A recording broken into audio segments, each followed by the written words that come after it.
The Rolex 24 at Daytona, held at the end of January, is the first blue-ribboned event of the sports car season, attracting a world-class field of cars and drivers.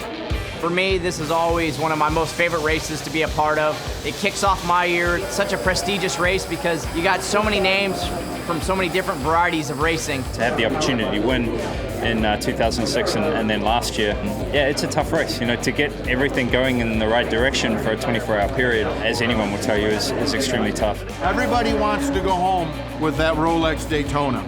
That's an achievement for even the greatest Formula One stars. When I got here for the first time, I really fell in love. It's obviously nice to be able to compete once again on a competitive car. First time I arrived, I saw this grandstand, which takes 110,000 people. And this is just mind-blowing. You feel like in the future, like in some sort of video game. It just keeps eluding me, the victory here. A little bit different to Le Mans, where I've won 5 times, you know, I've had great success there, but here this one just keeps getting away from me. So very hungry, really got that great desire to stand in victory lane. The Florida event is the first round of the IMSA WeatherTech Sports Car Championship, a series with 4 separate classes. In the top category are the prototypes, featuring 2 different styles of car. The Le Mans P2 spec machines against the old Grand Am Daytona prototypes. The Daytona prototypes the last couple of years have won almost 90-something% of the races.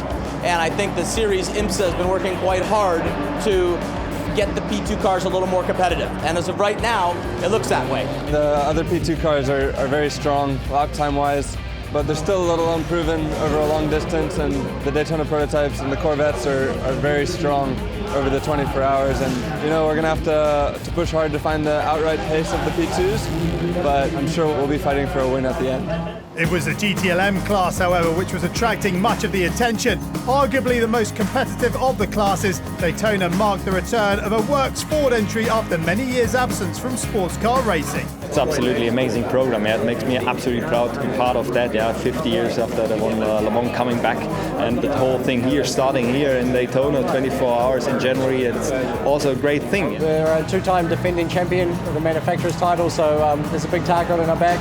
Also, lots of new cars this weekend debuting as well. Also, updated cars. So I think it's going to be a really exciting event. Porsche's here with their car that's pretty similar to last year.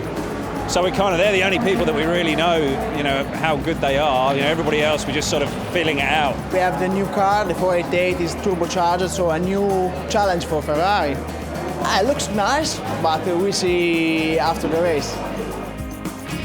Completing the field of 54 entries were the GTD and PC classes with a mix of professional and amateur drivers.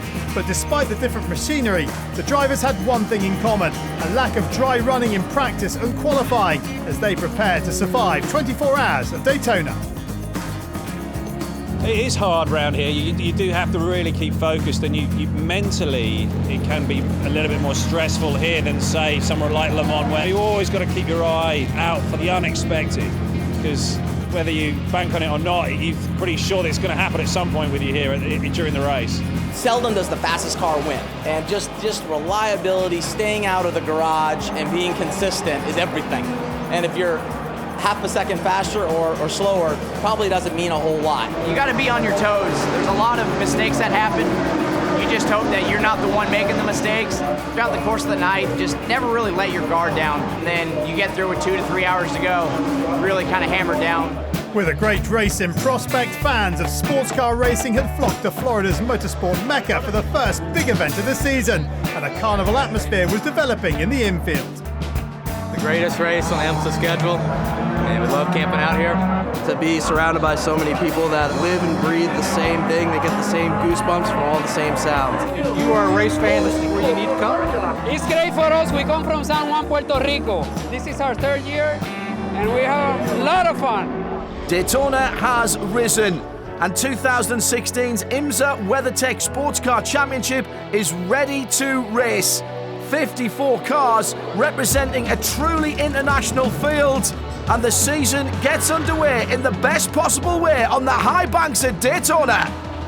The fans had come to witness a bumper field containing sports car racing's elite, and as the race got underway, pole sitter Mikael Elation's lead in the number 37 SMP Racing prototype would be short-lived, thanks to some heroics from Pipo Derani in the number 2 ESM Ligier HPD. In GTLM, reliability had begun to get the better of the new Ford GTs, something which would blight their race. By lap 9, the 67 car, driven by Ryan Briscoe, struggled with gearbox problems. As things started to settle down into the evening, it was the number 4 Corvette which led its category. Our Corvette's running well. We led for quite a while there, which was nice. Doesn't matter so much right now, of course, but nice to know that we have the speed in the car. But Porsche were never far away from contention, with their 911 and 912 cars both leading during the night. The car is nice, we have a good pace. We'll see how it is. It's still a long time to go to the checkered flag. The night would claim some victims, including the Delta Wing, which had led overall early on. It's a prototype challenge car stationary at turn 1, and Andy Murray's hit it! Andy Murray has hit it in the Delta Wing. That's a big accident. The Delta Wing led early on with Catherine Legg, and their challenge has come to a cruel end. Oh, what a shame. There are also problems for the number 6E Michael Shank Racing HPD Ligier. It ran strongly until succumbing to engine failure after 10 hours. As morning came, things were looking good for Corvette, both cars running at the front of the GTLM class. Sometimes in years past I've been by myself and I think, man, I wish I was racing somebody. And all I could think of today was, man, I wish I was by myself. Up ahead in the prototype category, the number 2 ESM passed the number 10 Wayne Taylor Racing prototype on the outside for the lead. It would hold on to the checkered flag, the first time a P2 car had triumphed at Daytona. And this is history. The Ligier of ESM comes through to win. Brilliant stuff for Ed Brown and Scott Sharp. As an owner, you want to deliver these kinds of wins, and they haven't really come that often for us, and last year was a tough year, so to be able to come back and start off like this after all that, it just means, I can't even begin to express how much it means. In the GTLM class, an edge-of-the-seat all-Corvette finish was unfolding. On the penultimate lap, Antonio Garcia in the number 3 car tried overtaking on the outside of Oliver Gavin in the number 4, but ran wide and allowed Gavin back through. The tension was unbearable for some in the Corvette pit. The management have told them they can race. This is going to be very close indeed. Antonio Garcia goes to the high side out of turn 4. He's close, he's very close, but Gavin takes it. 3/100ths of a second. The closest finish in class ever here at Daytona. Porsche third, but this belongs to Corvette. There's 2 of the greatest GT road racers in the world and 2 of the greatest GT race cars in the world, and you can see what they can do. This is what the fans pay to see, and I think we delivered today.